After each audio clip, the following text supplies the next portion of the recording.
Welcome mga ka-For the Body sa ating YouTube channel. At kung bago ka pa lang, i-subscribe nyo po, i-follow nyo po ang channel natin, i-like nyo po itong video na to, then click subscribe and i-hit yung notification bell para lagi kayong updated sa ating lahat ng mga videos. So ito na, panoorin na natin mga ka-For the Bodies.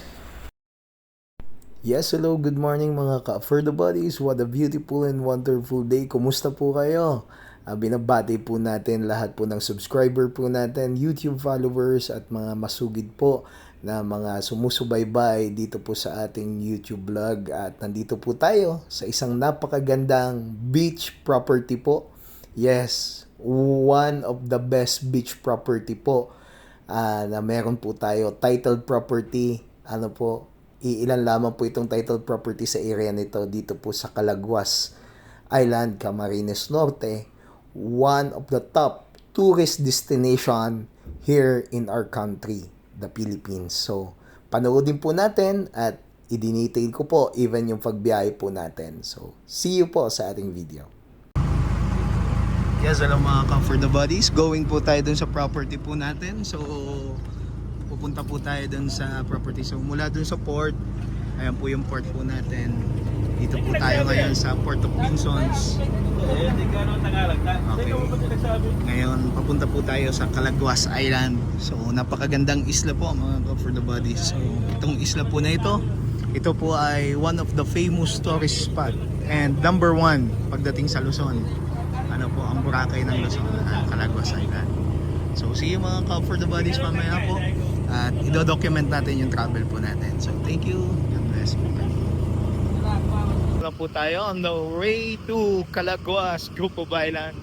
So napakaganda po ng pupuntahan natin property kasi yung property po na pupuntahan natin ay ilan lamang sa mga titled property sa isla na yon.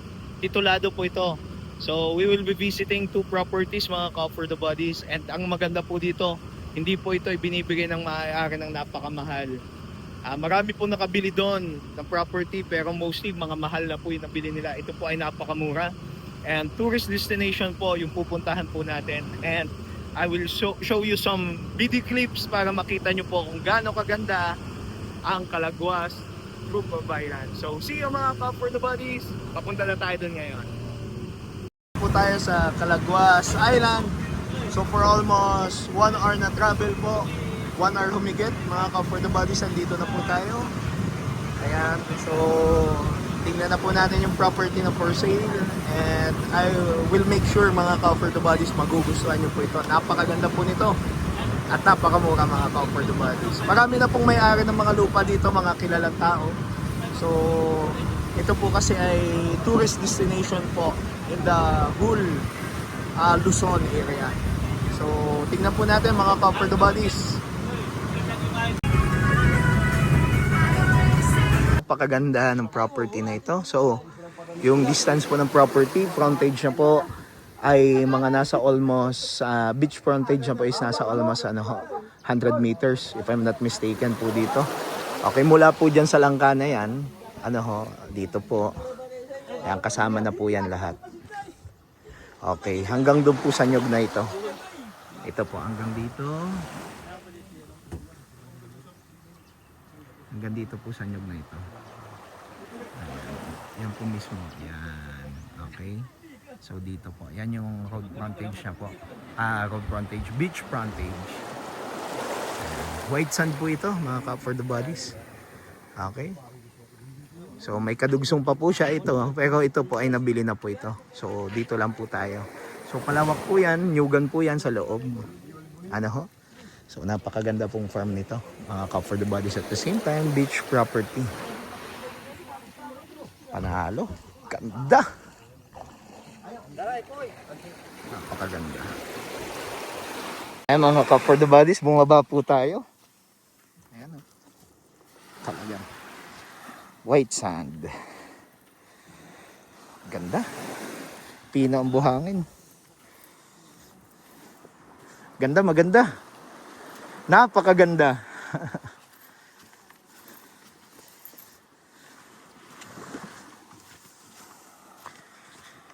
May portion po siya na may mga bato. Gasangan ng tawag po dyan. Pero minimal lang. White sand po talaga siya.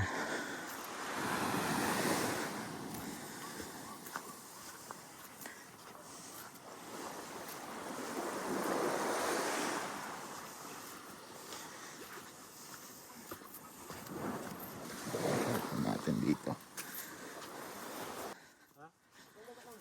Ito lang. Ay, may mga puno po ng nyug. Ang sa ganda ng tanawin dito. Imagine, may property kang ganito.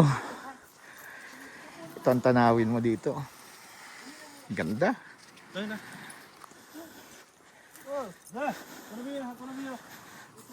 Ito po yung ilog niya. Oh. Andyan po yung mohon.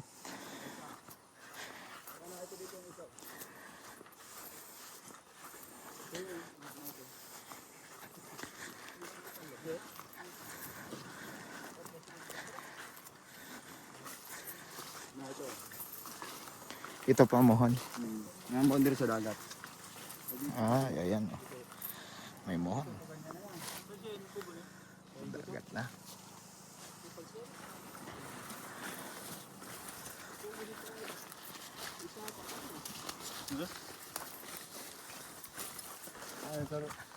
Sapa siya, no?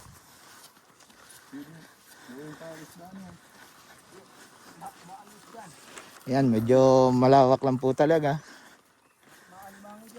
Oo, alimango pwede dito. Talaga. Ito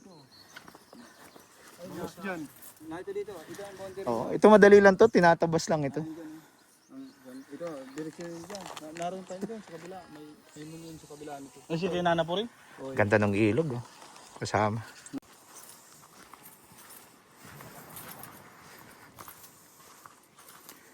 Kunting linisan lang po ito. Madali lang po ito linisin. Tinatabas lang. Oo. Kakunti lang ang linisan. Oo. Ayan, oh. Ganda, flatland. Po, may mga tanim silang kamuting kahoy.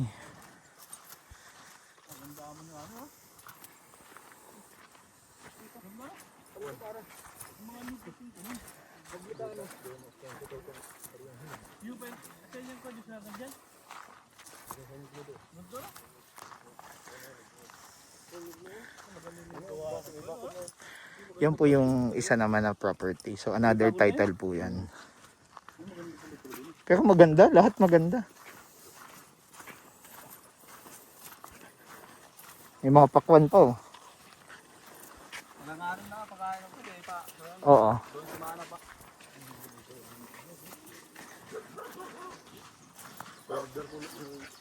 Maganda dito pag may farm kang ganito, no? May farm ka na, meron ka pang isda, lapitan ng dagat, ganda pa.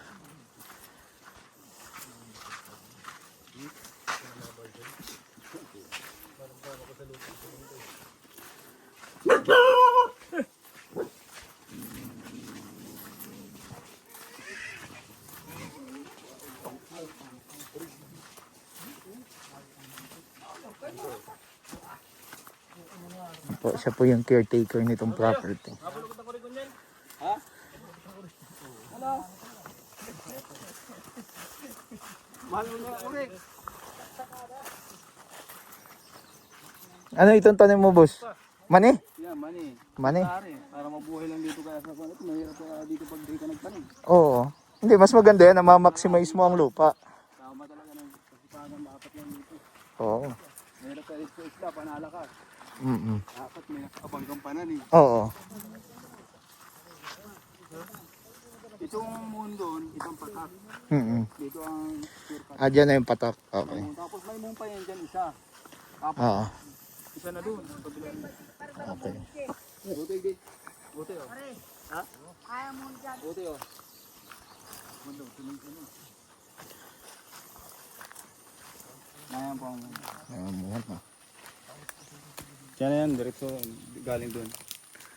Ako na yan. Saka natin dito. Pandan nito. Yan na po yung isang mga nyo. Maabot ka sabi. Masabi, nano ka? Maabot kang tagkawayan mo. Yan na yan. Oo. Makinig ka yan dyan. Oh, dami pong mani, oh. Puro mani. Ang maganda po dito sa property na to mga ka-for the bodies, di na pabayaan. Talagang naaalagaan po. Marami din dito. Masipag po ang caretaker. Marami din dito. Kaya lang. Panda ba kayo? Sa ibang bansa daw. Bawal daw baga. Ayan po. Ganda. May mga bata pang niyog. So, ang maganda dito, you could convert it into a resort. Kung kayo po makakabili, pwede nyo pong gawing resort. Kasi tourist destination po talaga ang Calaguas Group of Islands. Ayan po. Ganda. May kasama pong ilog sa likod. Dyan o. Sa pangpang na yung isa. Mohon, okay. Dito yung isa. Okay. Nandiyan po ang isang mohon. Okay. Ayan po, papunta po doon, dagat na po. Punta ng ganyan. Papunta na siya dyan. Okay po. Ayan po, yung water nila dito, ganito po. Wala kayong maibiling ko. Oo. So, nagbabalon po sila dito. Dito na naglalaba. Ayan po. Ito po yung bahay nung caretaker. Naka-solar light sila. Sirang urig mo yung pare. Siyam yan. Ayan, may mga baboy siya dito. Siro mo nalagaan. Ba, kay ko po yan, ano ba sa tukang ni Maripi? Yan ang limang ini. Iya, tulo lang ang sako. Maganda pala ito. Ay, inahin mo. Dahan yun. Yung kapataga na lang yun. Ganda talaga. Ito naman si inahin ko.